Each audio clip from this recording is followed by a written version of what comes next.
Всем привет! Вы на канале магазина kugasamokad.ru и я его ведущая Лена.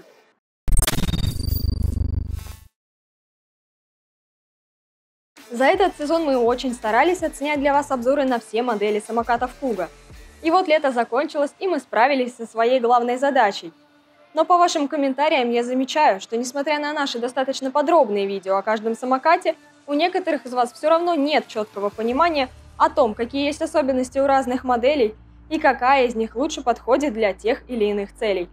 Например, меня искренне удивил комментарий, что если M4 Pro и G1 едут с примерно одинаковой скоростью 50 км в час, то между ними нет разницы и зачем платить в 2 раза больше. Поэтому мы решили сделать целую серию видео, которые помогут вам еще лучше понять, чем один самокат отличается от другого и как выбрать наиболее подходящий для ваших целей. Конечно, некоторые подобные комментарии исходят не то чтобы от недопонимания, а просто от нежелания отдавать не такую уж и маленькую сумму денег за такую, казалось бы, несерьезную вещь, как электросамокат. Поэтому сравнивать M4 Pro и G1 мы не будем.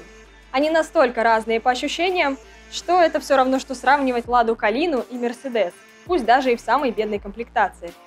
Но вот M4 Pro и G2 Pro нам показались не такими уж далекими по своим характеристикам.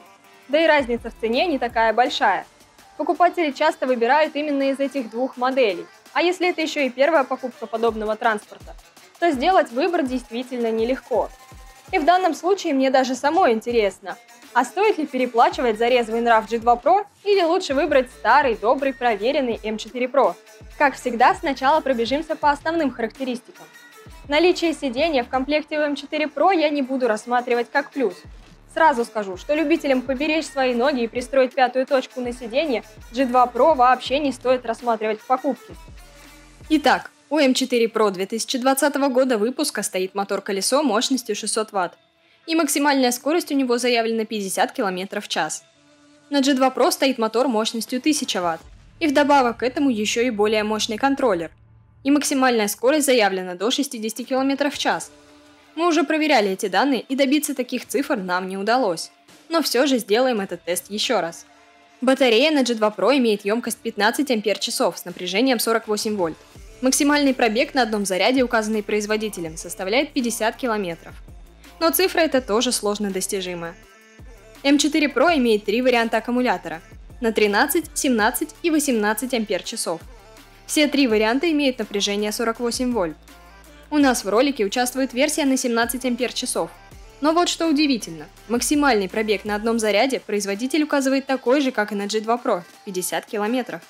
Колеса у них имеют одинаковый диаметр – 10 дюймов и накачиваемые камерные покрышки. На G2 чисто шоссейная резина, к тому же часто установленная рисунком не в ту сторону. Узор протектора важен для водоотведения и может повлиять на управляемость на мокрой дороге. Покрышки у M4 чуть больше подходят для езды по мокрому и мягкому грунту, но и на асфальте они ведут себя хорошо.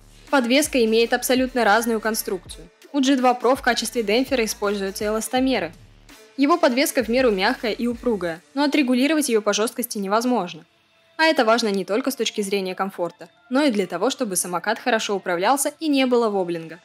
У M4 Pro неровности дороги смягчают 2 пружинных амортизатора у переднего колеса и 2 амортизатора у заднего. И несмотря на то, что задние амортизаторы находятся в колпаках и меньше подвержены попаданию пыли и грязи, они все равно требуют ухода, иначе начнут поскрипывать. Достаточно значимым отличием является и конструкция рамы в целом.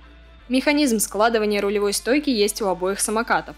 Но у G2 Pro рулевая стойка в сложенном состоянии никак не фиксируется, из-за чего переносить его крайне неудобно. Зато в собранном виде он по ощущениям более монолитный и менее подвержен люфтам. Хотя у M4 Pro 2020 года обновили гусь и механизм складывания. И теперь жалоб на люфты особо нет, но все-таки по этому параметру он чуточку проигрывает. К тому же рулевая колонка у него не только складывается, но и регулируется по высоте. А вот на G2 Pro высоким людям без каких-либо доработок комфортно не покатаешься. И еще у M4 Pro складываются ручки руля, что делает его еще компактнее и облегчает закатывание в лифт. В полном сборе самокаты весят практически одинаково, а без сидушки M4 Pro легче всего на 1,5 кг. Тормоза у обоих самокатов дисковые, на переднем и заднем колесе, с механическим приводом. Но на M4 Pro рукоятки тормоза нажимаются тяжелее. Для девушек со слабыми ручками это может быть существенно. Отличается и управление газом, и бортовые компьютеры. У М4 Pro давно знакомый многим БК с курком под указательный палец. Он не вызывает особых нареканий по четкости управления и имеет все необходимые настройки. У G2 Pro курок газа под большой палец, и плавность его хода оставляет желать лучшего. Чтобы на G2 трогаться плавно, нужно быть предельно сконцентрированным и чуть ли не буквально собирать всю волю в кулак. И настроек резкости старта в бортовом компьютере нет, как, впрочем, и круиз-контроля, и настройки старта с места или с толчка, и даже самое банальное, на нем нигде нет вольтметра. Хотя отображение заряда у него довольно близко к истине, все же ориентироваться на него не так удобно, как на вольтаж батареи. Вот такие они, казалось бы, разные почти по всем характеристикам. Как же их можно сравнивать? Поехали, проверим!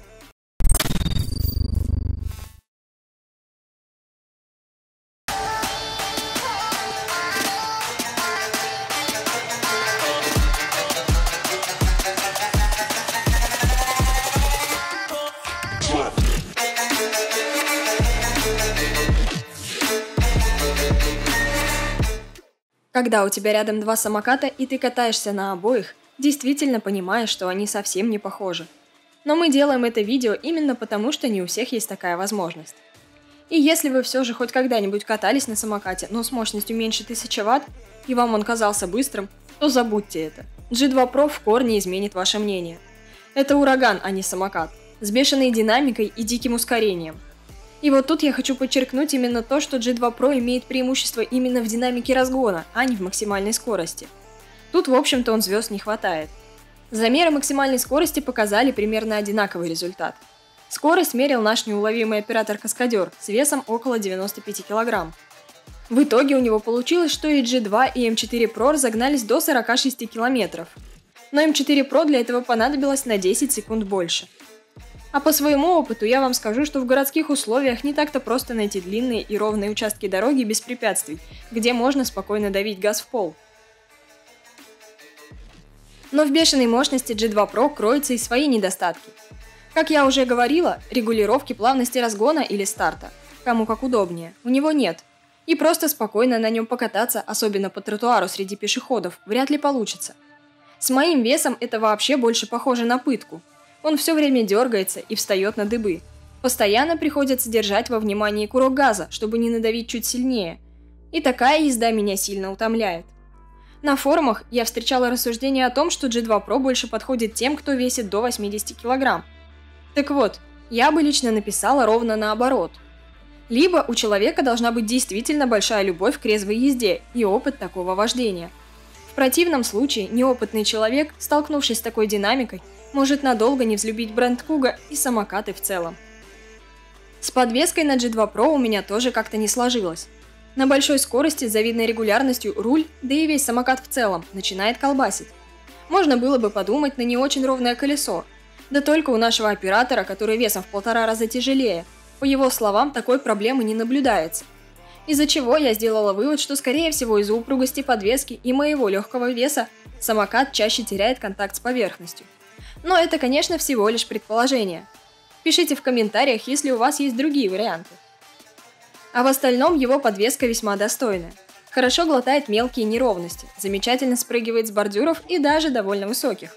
Потому что клиренс тут тоже не маленький – 17 см. Из всей линейки Kuga по прыгучести он посоперничает разве что с G1. M4 же и по прыгучести, и по клиренсу явно остается позади. Дорожный просвет на нем составляет 12,5 см. Но по мягкости хода на неровной дороге, по моим впечатлениям, он все же немного выигрывает.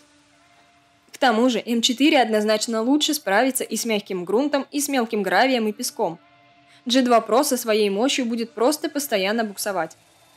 Обязательно учитывайте это, если планируете кататься не только по городским асфальтовым дорожкам. Но зато благодаря все той же взрывной мощи G2 Pro не испытывает и малейших затруднений при подъеме в горку. Он с легкостью въехал там, где меня, к большому удивлению, на заднем приводе не смог затянуть G-бустер. Если интересно, смотрите видео по ссылке в углу экрана. И нет, это не я чего-то перепутала или забыла переключить скорость. Он действительно не въехал, я в этом еще раз убедилась. G2 Pro въехал и со мной, и немножко поднатужившись даже с нашим оператором. У М4 Pro мотор меньшей мощности, и, конечно, он уступает по тяговитости, но я бы не сказала, что сильно. Меня он все же смог затянуть в эту горку. Тормоза мы на них пока еще ни на одном не регулировали. Как достали из коробки, так и катаемся. И на G2 они срабатывают определенно лучше. Сами ручки тормоза легче и мягче нажимаются, и тормозит самокат от этого быстрее. Частенько, правда, при этом скользя колесами по асфальту, что не очень-то хорошо для долговечности покрышек. У М4 Pro ручки тормоза нажимаются более туго, тормозит он чуть плавнее, но я не сказала бы, что это критично. Чаще всего для торможения я использовала только задний тормоз, и его вполне хватало. Деку я бы не назвала удобной ни у одного самоката, хотя, конечно, смотря с чем сравнивать. У G2 Pro спереди мешает гусь. Ставить ногу между этими двумя металлическими креплениями мне показалось не очень удобно. А если убирать ногу дальше назад, то стойка становится менее устойчивой и тебя еще больше болтает от резкого ускорения и торможения. На М4 также часть деки спереди занимает гусь, а сзади еще и крепление сиденья мешается. Но он и ускоряется не так резко, и крепление это хоть и не так просто, но все же можно снять. И тогда стоять должно быть вполне удобно. Правда, кто-то, возможно, оценит дополнительную опору для ноги на G2 Pro, но я об нее только царапалась. При виде нового самоката я думала, что за нее будет удобно его поднимать, чтобы не браться за грязную деку. Но после первой же поездки по мокрому асфальту она стала не менее грязная, потому что крылья защищают от брызг не то чтобы хорошо. Правда, М4 Pro тут тоже особо нечем похвастаться. И одним из важнейших критериев выбора самоката является дальность пробега на одном заряде. По моим меркам, оба они показывают неплохой результат для своих характеристик. Но, конечно, М4 Pro, у которого и батарея побольше, и расход поменьше, по этому параметру сильно опережает G2 Pro. Езду нашу можно назвать средней по динамике. Особенно на G2 я предпочитаю кататься на второй скорости, чтобы он был чуть-чуть поплавнее. Но все же и в экономном режиме мы не тащимся. И в таком темпе мы проехали 36 километров на G2 Pro и почти на 10 километров больше на М4 Pro. Ну и какой же вывод можно сделать из всего этого? В принципе, я еще раз убедилась в том, что говорила уже не раз. Оба самоката являются золотой серединой и хорошим соотношением цены и качества в своем сегменте. Но это самокаты с абсолютно разным характером. Я пытаюсь рассказать о нюансах, но объяснить все на словах не так-то просто.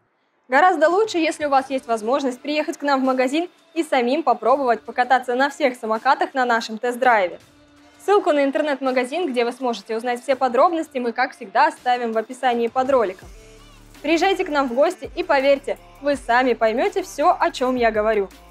Если самокат вам нужен скорее для удовольствия, а не для ежедневных поездок на работу, если вы хотите драйва, кайфа, резвой езды и прыжков с бордюров, вам однозначно нужен G2 Pro. Но учитывайте, что в таком режиме на длительные забеги его батареи точно не хватит.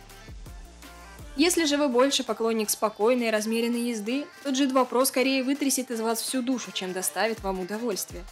И чем легче ваш вес, тем больше он будет дергаться. Да, он стильно и круто выглядит, но не ставьте это выше вашего удобства и комфорта езды. М4 Pro не уступает G2 Pro по максимальной скорости и однозначно превосходит его по дальности хода. С места он так резво не подрывает и на дыбы не встает, но зато на нем вы сможете ехать расслабленно, не боясь чуть дернуть большим пальцем и сбить пешехода. А по качеству сборки и надежности, любой из них потребует каких-то мелких доработок, но все опять-таки будет зависеть от вашего стиля езды и интенсивности. Если вы на М4 Pro будете прыгать с бордюров так, как это делают владельцы G2 Pro, то он развалится у вас определенно быстрее. Кстати, пишите в комментариях, для чего вам больше нужен самокат. Вы используете его чисто как транспорт и способ куда-либо добраться? Или же это игрушка для души и чтобы кататься и получать удовольствие? Ну и конечно же, как и в прошлый раз, мы спустя неделю выберем 3 комментаторов под этим видео, которым отправим по 1000 рублей в качестве благодарности. А результаты опубликуем на нашей новой страничке в Инстаграме. И не забывайте ставить лайки, если видео вам понравилось и было полезным. На этом у меня, пожалуй, все. С вами была Лена и магазин Kuga Самокат. Берегите себя и до скорых встреч!